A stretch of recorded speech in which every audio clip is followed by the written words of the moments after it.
I'm Doth Savick, and this is my In the Bag.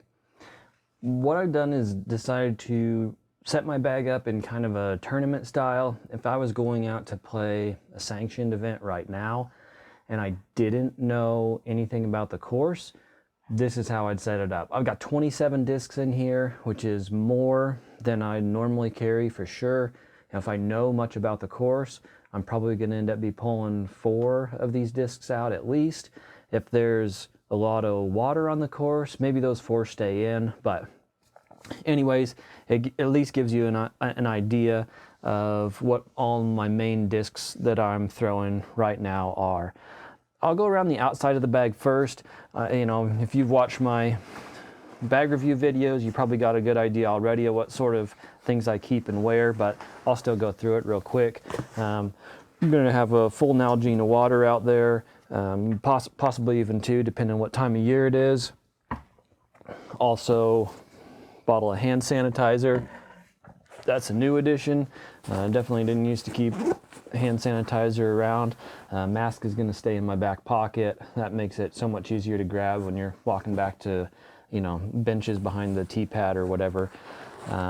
Quite possibly I'm going to run a rangefinder. This is something I've had for a long time and definitely don't use a whole lot, but if it's really a course I know nothing about, especially if there's temp holes added during a tournament, which seems to happen a lot around here, you're not necessarily going to know what the distances on those temporary holes are.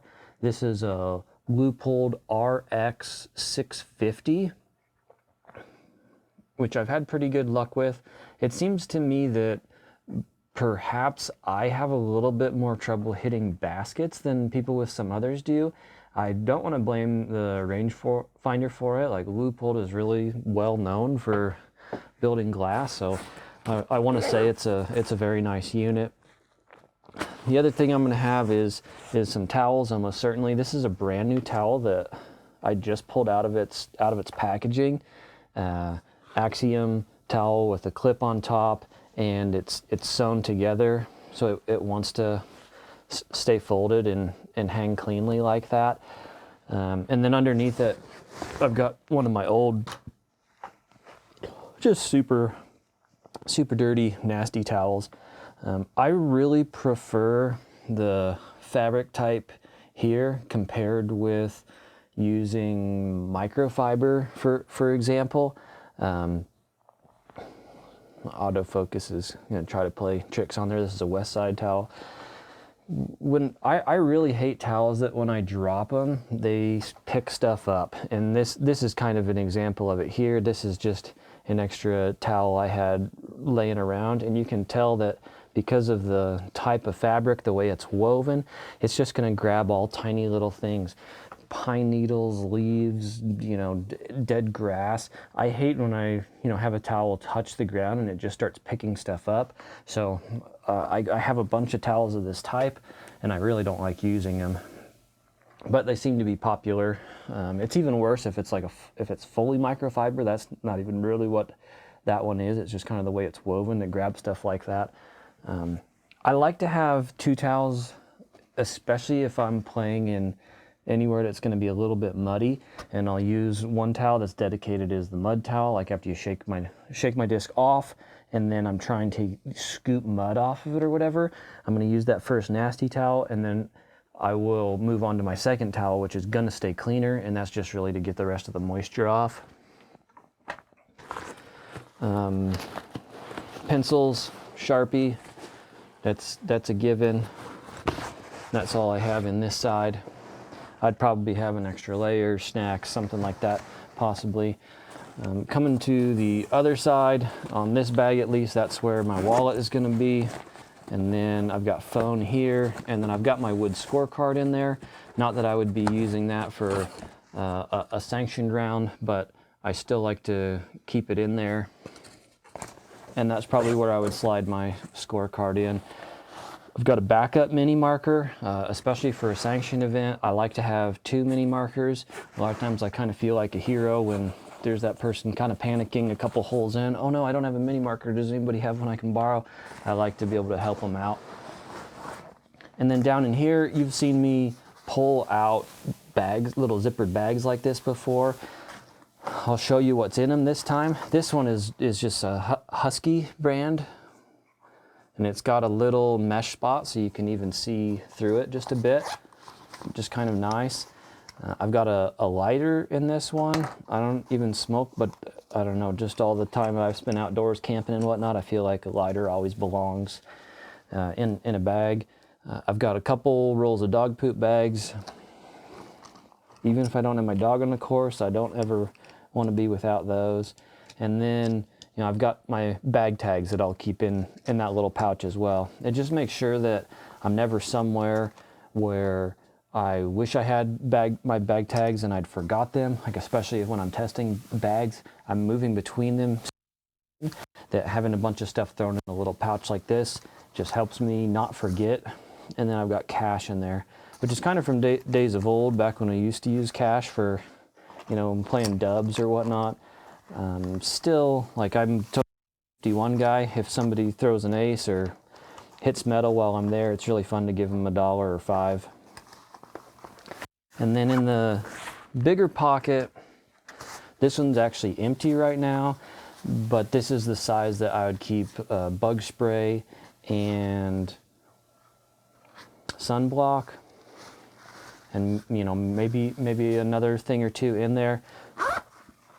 When I was getting ready to do this video, I opened it up and found that my bug spray was leaking. So the pouch I actually normally have, I'm soaking, it's getting washed, and I threw the bug spray out. But this one is from Pound. I don't know that Pound like specifically offers these up for sale, but if you message Levi, especially if you have a bag order, I think he's pretty happy to hook it up and sell you one for pretty cheap. You know, it's really nice when you can get one that's, you know, matches your bag. The other one that I've got up there is the Cryptek, so it matches really nice. And now we're on to the meat of it. Let's talk about some discs. Up on top here, I have 4 putting putters, and actually a whale sack dropped in there with them. Getting to the time of year where I definitely don't need a whale sack, and that's not something I use a whole lot anyways, being in a drier climate, but some days that friction just isn't quite what you want it to be, and a whale sack is great. I do like to have 4 putting putters if I'm really going into a sanctioned tournament, in particular because I am in both Fierces and Lunas right now. So if it's really calm, I pretty much just throw Fierces. And I've got maybe 10 Fierces right now that I'm just kind of cycling back and forth. These are both pretty beat up. I know that with the lighting in here, it kind of makes everything look brand new and shiny, so you'll have to take my word for it, but both of these are actually chunked pretty good. Yeah, there I got the focus to pull. You can see how beat up the rim is on that orange one.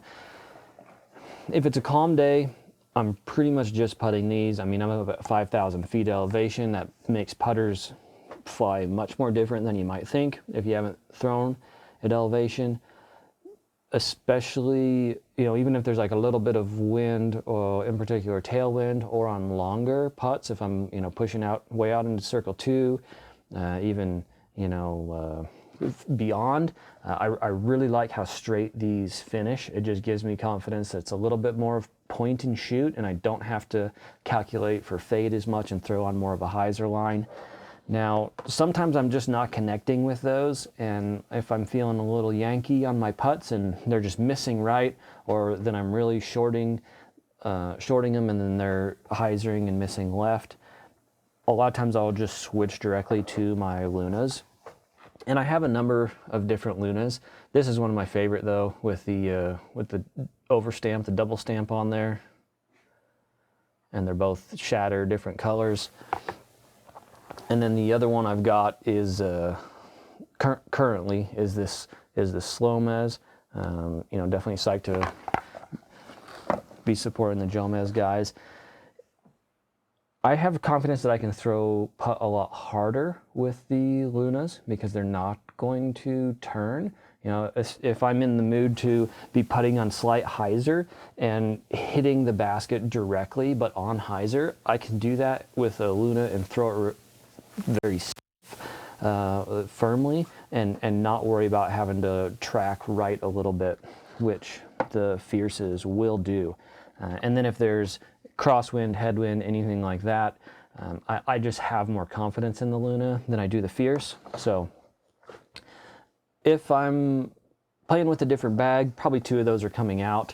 Currently, the last couple, well, the Combat Ranger that you see back there, I'm just running 2 putters right now, so I'm carrying 1 of each in there, even though I'd like to, you know, have 2. Moving down into the guts of this thing, I've got a few loaded over on the side here, and I'm using that a little bit like my quick grab. These are a variety of mids putters, but stuff that I'm going to be grabbing more often. The first one that I've got in there is a Plastic Addicts Habit. It is a 3.5 -1.0, and one of the guys from the Disc Golf Podcast, Sep, sent me this. He was like, hey, you got to check this disc out. And holy cow, like, it's not left my bag since. I love throwing putters anyways, but this one in particular is just awesome. It is a large diameter. Here's compared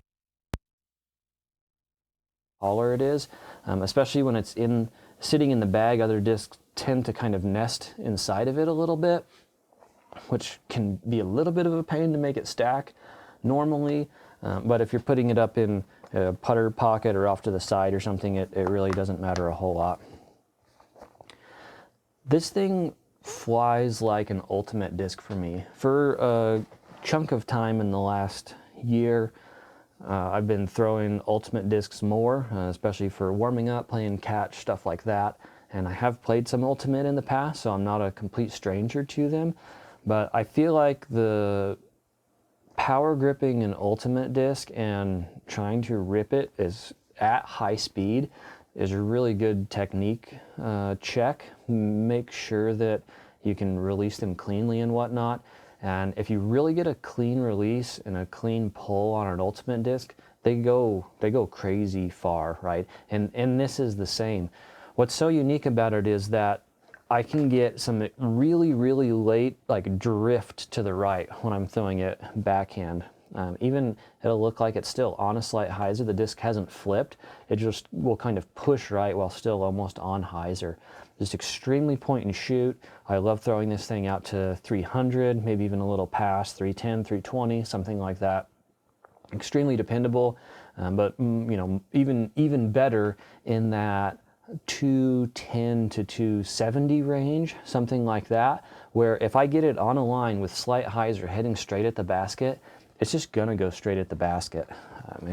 It's really fun to throw. I think that there are quite a few putters at sea level that will fly how this does for me, but being up at, I said 5,000 or 4,800 or whatever is, I think, actually what the city is at here.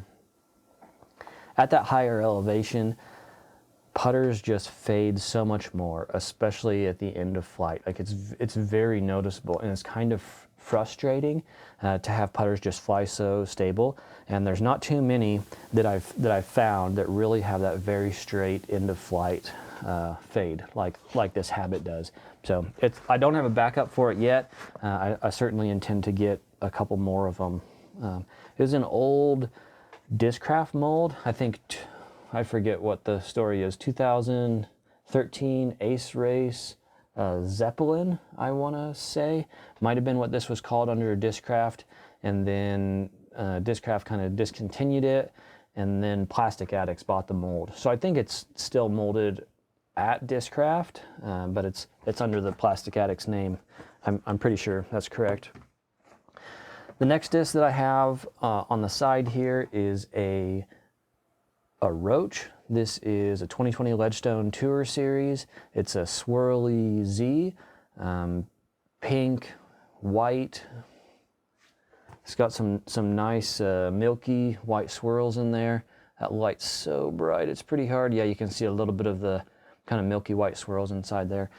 I've thrown both the Fierce and the Roach in premium plastics, or I meant to say Luna, both the Fierce and the Luna in premium plastics, and I got the Roach more recently, and I love it. I can't hardly tell the difference between this and some of the premium Lunas.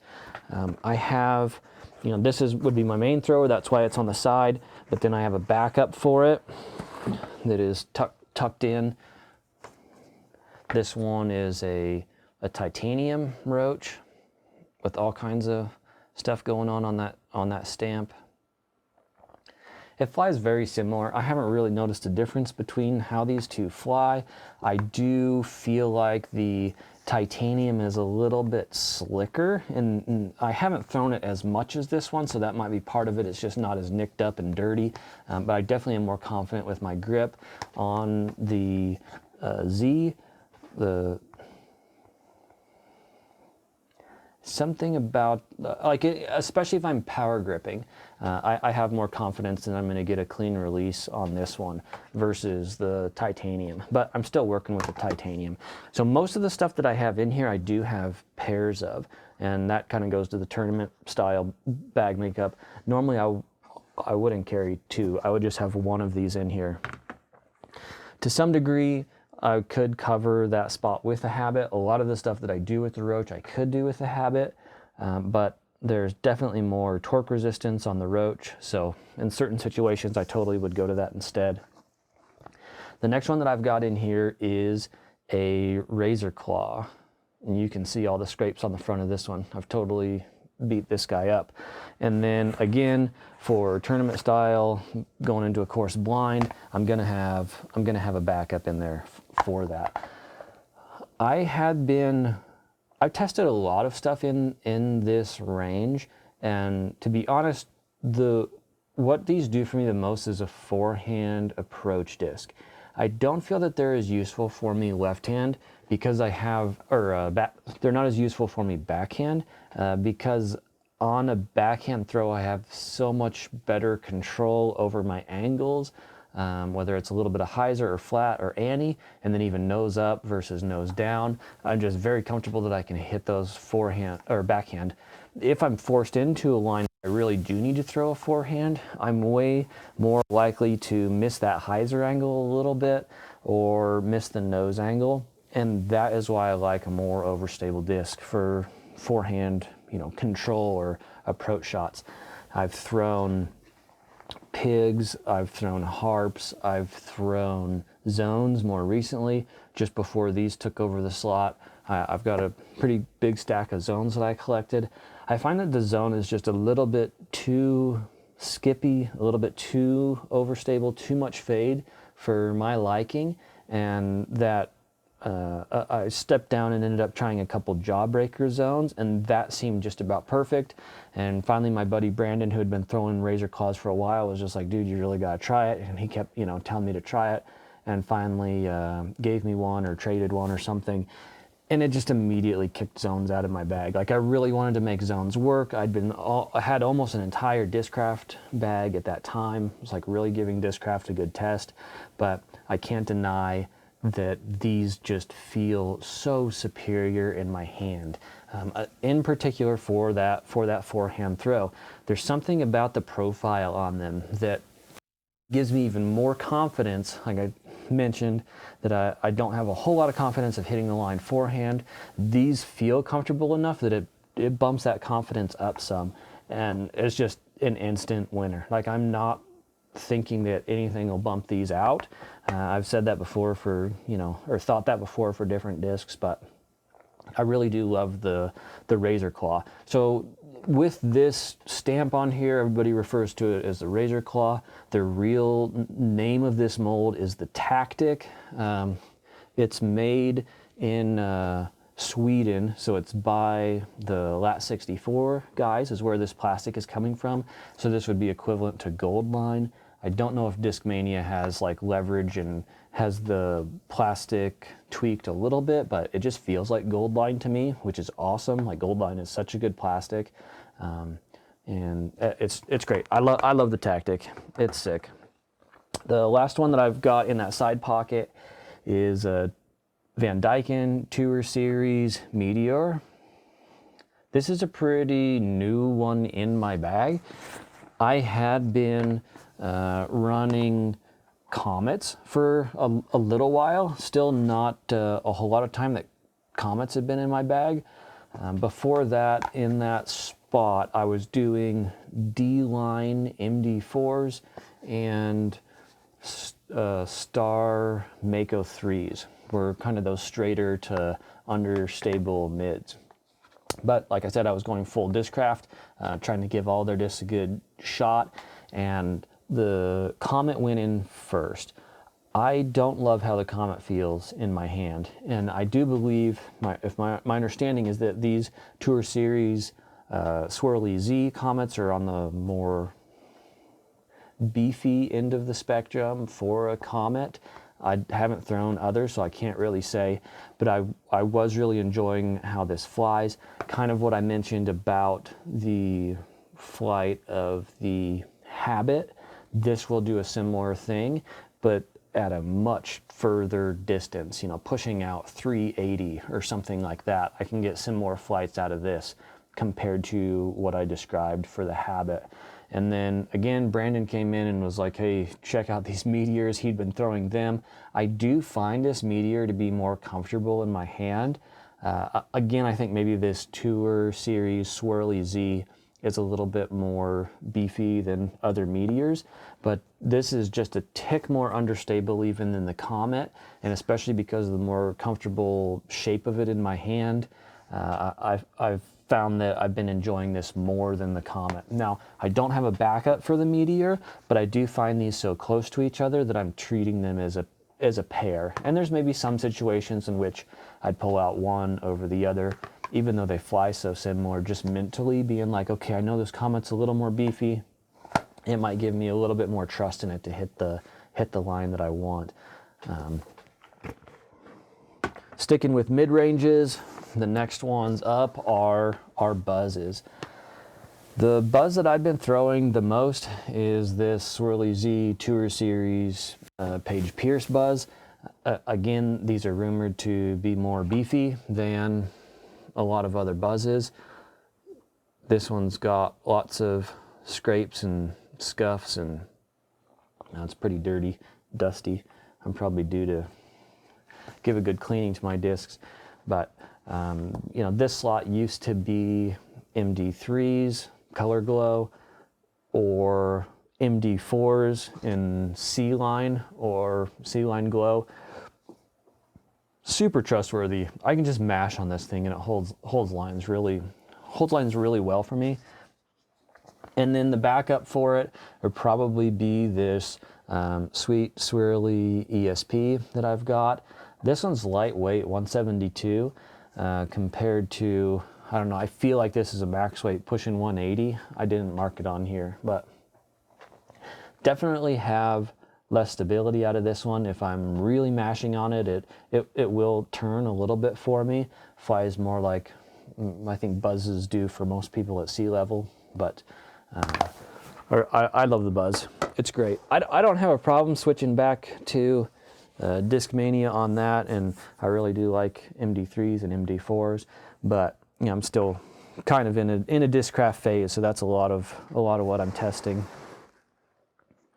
We will do fairway drivers next, which I don't have a whole lot of in here. I found that, except for these two on the end, that spot's definitely staying in my bag, but these ones are not staying in a whole lot anymore.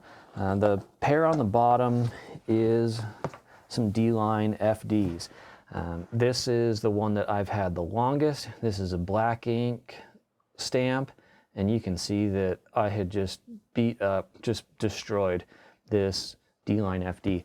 This is a full trick shot disc for me. If I am in a really tough position with like limited movement on my arm because I'm in trees or something like that, I need to throw a crazy high line or something, this disc comes out. Its understability is just ridiculous. I also, if I'm gonna need to throw a backhand roller, this is the first disc that I'm gonna look for. I'm not like a distance roller guy. I'm a little bit more a utility roller. This still has no problem pushing out to 400 feet or so on a quick flip roller. And then this is the backup for it here. Little heart squid stamp on there. This is a Nate Perkins. A disc I got from Nate Perkins. It's not nearly as beat up, but especially with some of the left-handed throwing I've been doing recently, I've been throwing both of these again, and they're actually really nice for my low power left hand. And then I've got a couple more FDs here. This one is definitely the more beat up one that I've got. Try to get the color to actually show on it. It's kind of this lima bean hyper green, and in particular the lighting is making this one look like it's sort of new, but I assure you this S-line is just beat to snot. 170 grams, so it's a little bit on the lighter end of the spectrum, but if I'm doing a lot of woods play, you know, maybe 70-80% power tunnel shots where I want to do a little backhand flip to Annie and come back in, this one's great. This is even a little bit lighter one. This is 168 grams with it's got some nice swirls and coloring in there, and then the Huck Lab stamp on it. I have a lot of FDs. A lot of times I will go to Color Glow or different S-line. I've got a bunch to choose from, but I found this one to be pretty beefy, even though it's lighter weight at 168. So I kind of have an understable one and a more stable one. Wide open courses or windy days, these aren't doing a whole lot for me, but if it was a more wooded course, then they may really get a workout. The last two that were in there are my Firebirds. This is my most loved Sexton Firebird. I think that's a 2016. I still don't know all my years down on them just perfectly. It's getting pretty beat up, but it just flies great. And then I would just throw another Sexton Firebird in there, or if I was really worried about it being a watery course or something like that where I might lose discs, maybe I'm going to put an FD3 next to that, or a Raptor, or just a normal Firebird, something that I'm really not worried about losing. I do have a few of these Sextons though, so I wouldn't be super worried about throwing it over water or whatnot. I'm throwing these guys mostly forehand. Kind of the same story as the Tactic, where in most situations backhand I just think I can hit the angles more consistently, but forehand I do appreciate a little bit more of a stable disc that's got more resistance to, a little wrist roll or whatnot. In certain wind situations or distance control, I may go ahead and throw them backhand as well, but it's probably 10-1 forehand to backhand. If these come out, they're almost always for a forehand throw. Now on to the distance drivers, which I've got a stack in here. I've almost pulled destroyers out. I just have one destroyer in here right now. This is the section of my bag that probably changes the most, because I really like testing different max distance discs. On the most understable end of that spectrum, I've got a swirly ESP Proto Hades in here. This is on the more domey end of the spectrum for the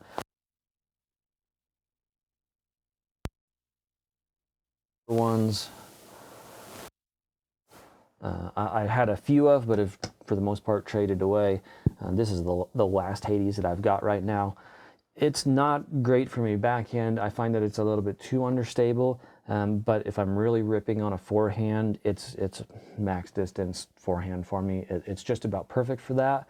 If there's a whole lot of tailwind, then I may rip it backhand as well. Or if I'm really trying to play a crazy hyzer flip game on a high line, that's a disc that I will throw for that. I do not have a backup for that one in here, because I traded the rest of them away. The next two in here, which are not too far off from the Hades, is the 2020 Tour Series Shasta Chris Hurricanes. I have quite a number of these. I've been testing them out. I really love how flat these are. Like compared to the Hades especially. See if I can get the camera focus to pull. They're much flatter disc. The top of them is really soft as well. I find that they're just, you know, a lot of times you need a super domey disc to get glide, even though that's not my favorite feel in the hand. I like to be able to dig my thumb into the flight plate a little bit.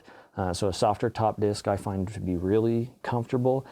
And these things have like pretty amazing glide. I'm still trying to figure them out, but I do have enough confidence in them that I wouldn't hesitate to put them in my bag for tournament round. I'd probably be pulling my tape off of them and, you know, actually inking them up for sure if it was a sanctioned event. But I'm really loving these. They are maybe a touch more understable than I thought at first. If I'm getting pretty close to a flat release on them and keeping them low and throwing them full power, they're going to turn and probably is putting them right on par with the most understable, beat up destroyers. And you know, it's kind of a pain to go through a whole bunch of different destroyers and try to find the most understable ones, even though I've got that down pat and I have quite a few backups of them now. The 2020 Tour Series is just a sure thing. You can just order one of these online, and every single one of them has been so close. Same parting line height and dome, and I don't know, they're just flying great. I'm pretty psyched on these right now for the DGA. One notch up in stability is my old trusty destroyer, which I haven't pulled out yet. Not because I can't find other stuff that can cover the slot, but I just have a lot of history with this disc, and that's partly why I, you know, quote unquote wanted to retire it at first and, you know, had really set it aside. But it's just more fun to throw it than it is to look at it. I've kind of unique characteristic out of this is that if I mash it really hard on slight hyzer, it just gives like a little bit of movement and pushes straight. And for that like slight amount of turn that it has at high speed, you would think that it was going to have a heavy fade for the finish, but it doesn't. It's pretty resistant to high speed turn, but then also once it gets to its low speed fade portion of flight, it kind of just sets down. It doesn't dump at the end. So it's a pretty point and shoot disc. I feel like I have more control with this thing at right around 400, 410 feet than I do with any other disc. And partly what I mean by that is that to hit the spot that I want to land at that distance, this has less right to left or left to right movement, just less lateral movement in general than anything else that I have at that same distance. Moving up one tick in stability from there, we have 2019 Shasta Chris Tour Series DGA Hurricanes. These are also a really pretty soft plastic, similar in feel plastic-wise to the 2020s, but these have a nice tall dome on them, which the 2020s don't, and that makes these quite a bit more stable. They're more in the Zeus range. Like what I used to use to cover this slot would be a ESP Zeus with more dome, which is not a Zeus that I would throw a whole lot. Like my go-to Zeuses were the flatter ones. I haven't with these yet, so see if they beat in to be a little bit straighter, but as they are now, I can trust them into a headwind without any difficulties. I can mash on them straight or even mash on them with a little bit of anhyzer, and they're going to push out 380 to 400 and have a healthy fade and skip at the end. So I'm not sure that these are going to continue to earn a spot. I definitely could swap them with Zeus, no problem. I don't think that I would put destroyers in at this spot. I could probably, I could run a destroyer in this spot also, but I'm definitely giving the Hurricanes a chance. So far, they're extremely reliable. And then the last one is the Discraft Force. This is really more of a distance control or a utility disc for me. And, you know, of course, I'm going to throw a backup in there. This Z one I've not thrown a whole lot. I've got a stack of forces, so I just pulled this one out of it, you know, just so I would have a backup if I was throwing over water or something like that. I would pick this instead of throwing one of my main ones. This ESP has a nice, oh, I can't quite get the camera to darken, there we go. It's got a nice blue ring in there and then some other pigment across the top. I just really love the way that that one looks. And then on the back, it's got even a little bit different coloring. I've got a number of ESP discs that have similar look to that.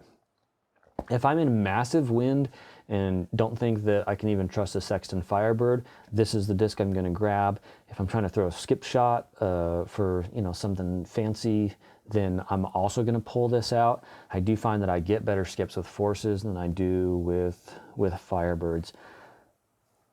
Certainly can find a super overstable destroyer to fit this spot, but I don't find the destroyers cover quite as much ground. I think that the forces have more glide, and I really like the way that they fly. That's not a hard one for me to kick a destroyer out to throw a force instead.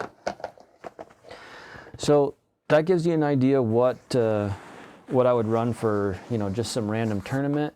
A lot of times, like I said, I'm not running nearly that many discs for just a casual round, but I'll often have a chunk of discs in there that I'm testing. So like right now, this is my testing stack. Of course, not all of these are going in a bag, but these are just the things that I'm working through to find out if they're going to earn a spot. I've got more DGA in here. This one is a trimmer. It's super crazy, like fun understable, which has been helping me a whole lot for my lefty throws. This is like one of my go-to discs. There's like 3 discs pretty much that I'm throwing lefty right now. I'm throwing the trimmer, I'm throwing those D-line FDs, and then also these MVP waves down here. But I don't know, it's a fun one. And like I said, just crazy understable. It's a fun disc to throw.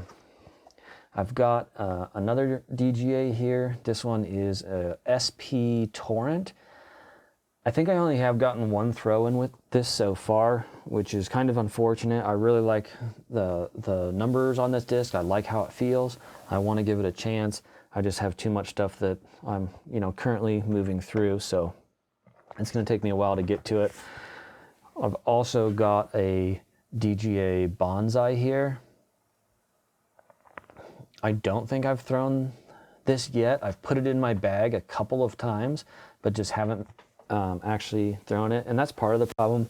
If I put 6 or 8 discs to test in my bag, and then it turns out around where the course is busy and I can't throw multiples off of tees without slowing everybody down, then I just don't get to, you know, test them as much as I'd like. This is the last DGA that I have in there, Special Blend Hellfire, which again I have carried out on the course multiple times and I've not thrown it yet, so I really can't say. And then my buddy Zach hooked me up with 2 MVP waves. These are both the fission plastic. They're incredibly light. It's a 152 and a 153. One of them is, this blue one is really flat, and then the green one has a nice healthy dome on it.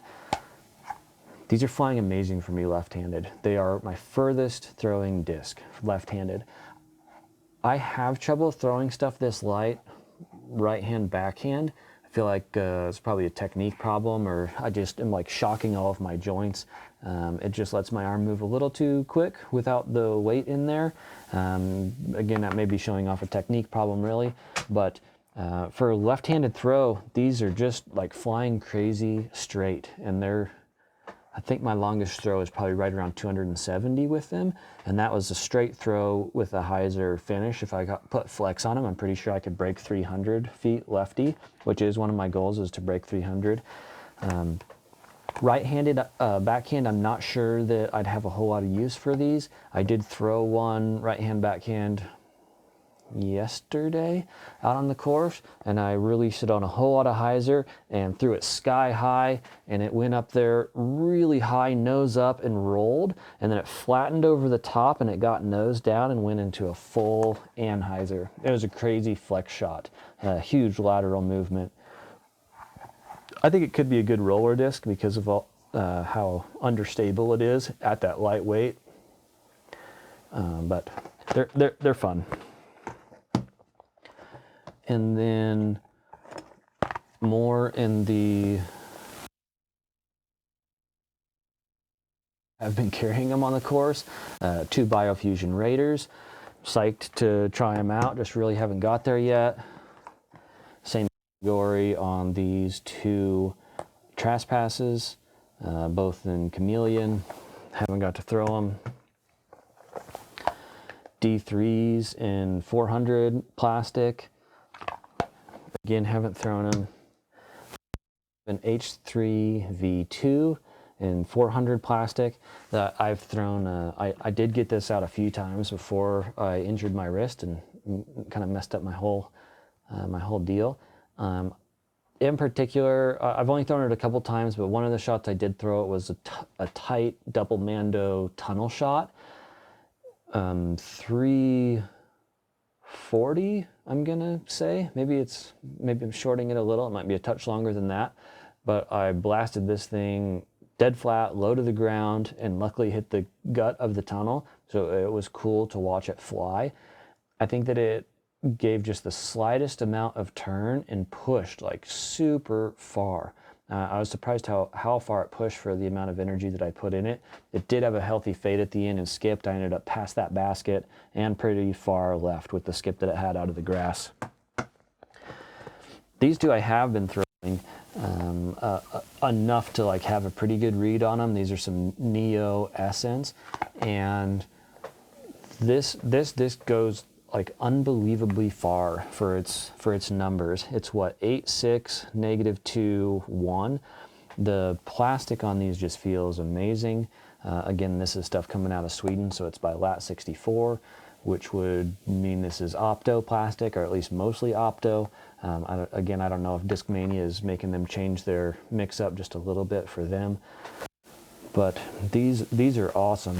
Yellow one I just threw backhand on a hole that is right at, I think it's 380, maybe 389, something like that, where there's a Mando on the right hand side, and then even further down right there's a tree on the right hand side, and the basket's pinned behind that, so you're really forced to start out to the left and then come back. Of course, that's perfect if you have a 400-foot forehand, which I don't. So I'm like to take a understable disc. I've been trying mid-ranges on that quite a bit, but I've found that to get a mid-range that far, I need to have it on Annie most of the way. If it is an understable enough mid-range that I can throw it straight and get turn, then I really have trouble controlling it. It becomes too much of a finesse shot for me. But if I step up to a disc like this, I can even put a little bit of hyzer on it and just mash it, and these things fly so much more consistently for me than an understable mid does. And I got all the way down to that basket, finished just a little bit left of it, which is a basket that I do have trouble getting to because of its placement. And I've tried FDs there before. This is just seems like a little bit slower left to right movement than an FD does, and the glide on them is just amazing. The Essence is really a great flyer, so it probably is gonna take over one of those. It's probably gonna take over a slot in my bag, at least for a number of courses, but I thought you guys might like a sneak peek at kind of what's in the queue, stuff that's definitely getting rotated in until I get a chance to test it out. And then that stack is going to get bigger because I've got a box of AGL discs sitting up there. I've been holding that for a few days, waiting for my next live stream to open it up so that you can watch together with me to see what we've got in there. So if you got any comments on what I'm throwing or suggestions for, you know, stuff from other companies that you'd like to see me test out and you think maybe you'd steal a spot in my bag, I'm all ears. Totally listen to hear what you have to say about it. Appreciate you guys tuning in. That's kind of a long-winded in the bag, but I figure that's what you're asking for. This is one of my more requested videos is in the bag, so I hope you guys appreciate like some of the discs that I've got, choices I've made for what's in there. Thanks for watching.